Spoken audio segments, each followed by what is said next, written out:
Bismillahirrahmanirrahim. Assalamualaikum warahmatullahi wabarakatuh. Di sini saya bersama dengan rekan-rekan saya bertugas. Pada kesempatan kali ini, kami akan melakukan presentasi untuk memenuhi tugas mata kuliah kami, yaitu pada mata kuliah Kehumasan Perpustakaan. Sehubung dengan kondisi di tahun ini yang sangat menyedihkan, yaitu dunia sedang terkena wabah COVID-19, termasuk salah satunya Indonesia, yang membawa banyak dampak pada circle kehidupan saat ini. Salah satunya dalam proses belajar mengajar, proses perkuliahan yang terpaksa harus dilaksanakan melalui via online atau daring. Untuk itu, pada kesempatan kali ini, kami akan menyajikan presentasi melalui media sosial dalam bentuk penyajian berupa video. Baiklah, tidak berlama-lama, izinkan saya memperkenalkan diri saya terlebih dahulu. Perkenalkan, nama saya Siti Nur Fatimah Asfar dari Universitas Negeri Padang, Prodi Informasi Perpustakaan dan Kearsipan. Pada kesempatan saat ini, saya menjadi seorang moderator pada presentasi mata kuliah Kehumasan Perpustakaan dengan judul presentasi Sejarah Perkembangan Humas di Dunia dan di Indonesia. Selanjutnya, saya akan memperkenalkan rekan kelompok saya, yaitu yang pertama, Rafiki Aftarinda sebagai pemateri 1, dan yang kedua, Rini Oktarina sebagai pemateri 2, dan yang ketiga, Reza Indra Asma sebagai editor. Baiklah, saya persilahkan kepada pemateri untuk membacakan hasil presentasi. Baiklah, saya Rafiki Aftarinda akan menjelaskan materi pertama, yaitu opener atau penjelasan singkat mengenai humas. Humas kependekan dari hubungan masyarakat. Hal ini seringkali disederhanakan sebagai sebuah terjemahan dari istilah public relation. Sebagai ilmu pengetahuan, public relation masih relatif baru bagi masyarakat Indonesia. Public relation sendiri merupakan gabungan berbagai ilmu dan termasuk dalam jajaran ilmu sosial seperti halnya ilmu politik, ekonomi, sejarah, psikologi, sosiologi, komunikasi, dan lain-lainnya. Public relation merupakan pendekatan yang sangat strategis dengan menggunakan konsep-konsep komunikasi. Yang kedua, sejarah humas di dunia.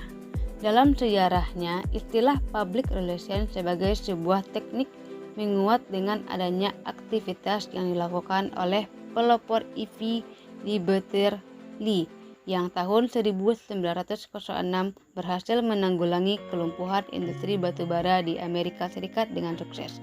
Atas upayanya ini, ia diangkat menjadi the father of public relation. Adapun gagasan dan pemikiran Lee dalam mengadakan perbaikan pembaruan itu dinamakan Declaration of Principles. Intinya, publik tidak diabaikan oleh manajemen industri, publik tidak dianggap bodoh oleh pers. Perkembangan public relation dikaitkan dengan keberadaan manusia. Unsur-unsur memberi informasi kepada masyarakat, membujuk masyarakat, dan mengintegrasikan masyarakat adalah landasan bagi masyarakat. Selanjutnya, ketika era Mesir kuno, ulama merupakan pembentuk opini dan pengguna persuasi. Pada saat Yunani kuno mulai dikembangkan, olimpiade untuk bertukar pendapat dan meningkatkan hubungan dengan rakyat. Evaluasi mengenai pendapat atau opini publik merupakan perkembangan terakhir dalam sejarah kemanusiaan. Dasar-dasar fungsi humas ditemukan dalam Revolusi Amerika. Masing-masing periode perkembangan memiliki perbedaan dalam strategi mempengaruhi publik, menciptakan opini publik, dan perkembangan organisasinya. Baiklah, berikut gambaran kronologis public relation yang ada di dunia. Yang pertama yaitu pada abad ke-19, Public Relation di Amerika dan Eropa merupakan program studi yang mandiri, didasarkan pada perkembangan ilmu pengetahuan dan teknologi. Berikutnya yaitu pada tahun 1865 sampai 1900-an publik masih dianggap bodoh. Berikutnya, pada tahun 1900 sampai 1918, publik diberi informasi dan dilayani. Berikutnya, pada tahun 1918 sampai 1925, publik diberi pendidikan dan dihargai. Berikutnya, pada tahun 1925 di New York, Public Relations sebagai pendidikan tinggi resmi. Dan berikutnya pada 1928 di Belanda memasuki pendidikan tinggi dan minimal di fakultas sebagai mata kuliah wajib. Di samping itu, banyak diadakan kursus-kursus yang bermutu. Berikutnya pada tahun 1945 sampai 1968, publik mulai terbuka dan banyak mengetahui. Selanjutnya, pada tahun 1968, di Belanda mengalami perkembangan pesat ke arah ilmiah karena penelitian yang rutin dan kontinu. Di Amerika, perkembangannya lebih ke arah bisnis. Baiklah, berikutnya yaitu pada tahun 1968 sampai 1979, publik dikembangkan di berbagai bidang pendekatan, tidak hanya satu aspek saja. Selanjutnya, pada tahun 1979 sampai 1990, profesional internasional memasuki globalisasi dalam perubahan mental dan kualitas. Dan selanjutnya, pada tahun 1990 sampai sekarang ini, ada 3 yang menjadi pokok penting, yaitu perubahan mental, kualitas, pola pikir, pola pandang, sikap, dan perilaku secara nasional dan internasional. Yang kedua, membangun kerjasama secara lokal, nasional, dan internasional. Yang ketiga, saling belajar di bidang politik, ekonomi, sosial budaya, dan iptek sesuai dengan kebutuhan era global atau informasi. Hanya sekian yang dapat saya sampaikan, dan untuk materi berikutnya akan saya serahkan kepada teman saya, Rini Oktarina. Baiklah, saya Rini Oktarina akan melanjutkan presentasinya. Selanjutnya, tokoh-tokoh humas di dunia. Yang pertama ada Evelyn Betterly, yaitu dijuluki sebagai the father of public relations. Yang kedua ada Ulrich F. Harlow sebagai pendiri The American Council on Public Relations atau ACPR. Yang ketiga ada Edward L. Bernays, yaitu ia menemukan istilah Public Relation Council dalam Crystallizing Public Opinion, yaitu buku pertama tentang Public Relation pada tahun 1923.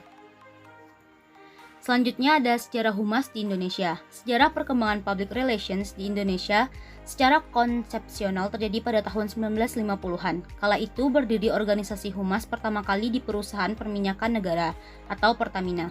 Peranan divisi Humas atau hubungan pemerintah dan masyarakat, Pertamina ini sangat penting dalam upaya menjalin hubungan komunikasi timbal balik dengan pihak klien, relasi bisnis, perusahaan swasta atau BUMN atau asing dan masyarakat. Kemudian pada tahun 1954 secara resmi humas diterapkan pada jajaran kepolisian, dilanjutkan di berbagai instansi pemerintah dan perusahaan swasta pada tahun 1970-an. Selanjutnya ada sejarah humas di Indonesia. Yang pertama, tahun 1962 merupakan cikal bakal pembentukan humas secara resmi melalui Presidium Kabinet Perdana Menteri Juanda.